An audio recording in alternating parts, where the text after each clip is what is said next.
Picture this. You find your dream home, you put an offer on it, and it's accepted, and then you close.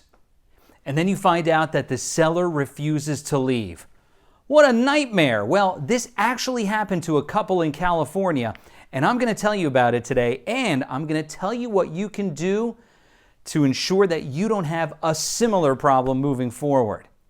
This is Monday Mornings with Mark. Hi, I'm your host, Mark J. Schmidt of RE/MAX Country and MoveMeMark.com, where I help you get the most out of the real estate market and your home. If you're new here, be sure to subscribe to our channel on YouTube and make sure you like us on Facebook so you don't miss out. So this story comes out of California. This is one of the crazier things I've heard. So here's what happened. This couple, they purchased a home in Riverside, California for $560,000. They paid cash. They actually said, you know what, we want this home. We want it to be, when our offer to be as attractive as possible. So let's give cash. They used up all their life savings in order to make this happen. They got to the closing table, they closed, and then when they went to the house, the owner refused to leave. He said, nope, I'm not leaving. Now, here's the interesting thing.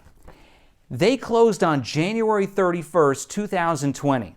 The coronavirus had started kind of making its way through the U.S., but there were no restrictions at that time. There was no lockdown, and there was no eviction moratorium that had been put in place. So here's what happened.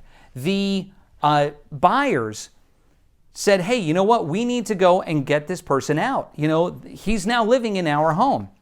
So the wife was told by the Riverside County Sheriff's Office, now this is actually coming from the Daily Mail, she was told by the Riverside County Sheriff's Office that in order to evict the seller, she needed to obtain a court order from a judge. Couldn't just kick him out. That was interesting. But in order to obtain the court order, she needed to file paperwork with the county proving that the property belonged to her.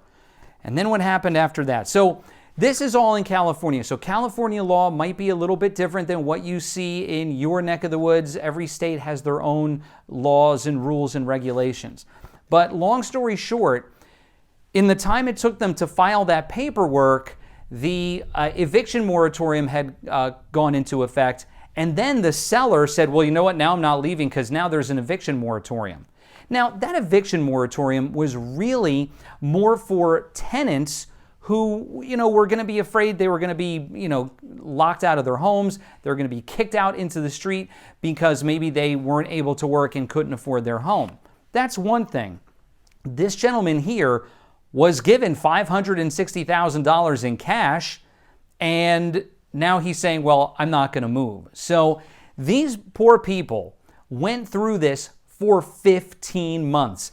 It was 15 months before they could finally get him out of their home.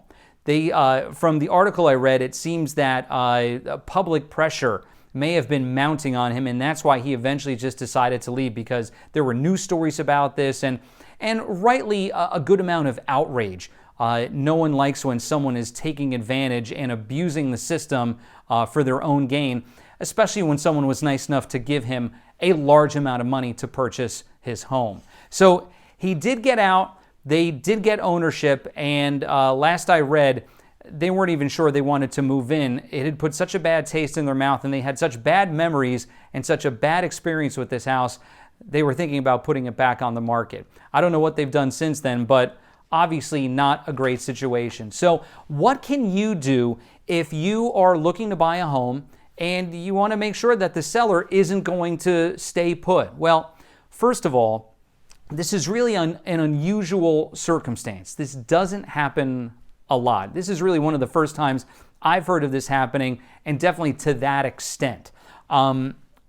If you want to make sure that the seller is not going to stay in the house, the first thing you do is you don't allow possession past the closing. So if they say, hey, we'd like to stay in the house after the closing, we want to do this, that, just say no. You're not going to allow them to do that.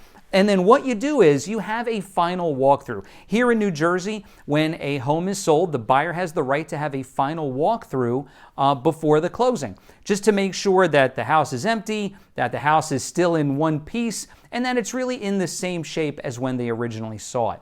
So during that final walkthrough, If the seller is still in the house and they haven't moved their stuff out and they don't look like they are, this is easy. You don't close. You don't close until they are out and you have seen that they are physically out of the house. Now, there's something else you can do. Sometimes, you might want to be nice and you're going to say, hey, I'll let the seller stay in the house past the closing. When this happens, this is called giving a use and occupancy to the seller. So basically the seller would be paying rent back to you as the new owner to stay in that home for a certain amount of time. So let's say they want to stay 2 weeks past the closing. You would take the buyer's mortgage payment. Now in the case of this couple, it was tough. They paid cash. But you take the buyer's mortgage payment divided by 30, and that's your per day rate. So in the case of this couple that paid cash, I would just come up with some sort of number. And what you'd want to do is I would actually make a sliding scale. So say, okay, we agree to 2 weeks. But if you go past that 2 weeks, the rate is going to go up by $50 or it's going to double or triple, whatever it is. You want to make it so that the people don't want to stay any longer than they have to because it's going to be too financially injurious to them. And you really want to give them an incentive to get out. And the most important thing, you want to make sure you get all of this in writing because you want to know that if they do overstay, you have something that says, yes, we agreed to this, this, and this, and now you need to pay me. So if you take these steps, you really shouldn't have any problems with a seller overstaying their stay in your home. Now listen, if you have questions about buying or selling a home or trying to get a seller out of your home, there's a fantastic resource. It's my website. You can find me at www.MoveMeMark.com. Thanks so much for watching. If you missed our last episode, I've got it right here for you. And here's another episode that YouTube thinks you should watch. If you haven't subscribed yet, make sure you hit that circle and subscribe so you don't miss out. And I'll see you next time for more Monday Mornings with Mark. You have a great week.